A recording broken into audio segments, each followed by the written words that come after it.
Mga kabayan, the Lakas Tama Party fully supports the abolition of the travel tax.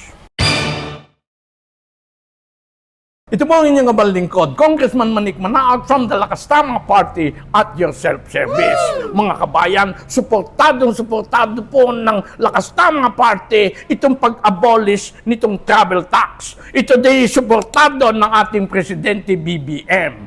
At sabi po ni Congressman Miro Kimbo, na kabayan ko sa Marikina, kahit tanggalin mo na yung travel tax na yan, ay kikita pa rin tayo. Bakit? Babawi tayo sa income tax dahil kikita ang mga mamamayan. Ang travel tax po ay napupunta sa TIESA, sa CHED, at saka sa NCCA.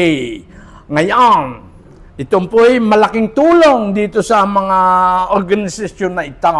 Pero, wag din natin kakalimutan na miski na ma-abolish yan, ay meron pa rin kami ang mga congressmen. At ang pag-abolish daw ng travel tax na yan ay para sa amin, mga senior citizen. Kaya, thank you sa inyo.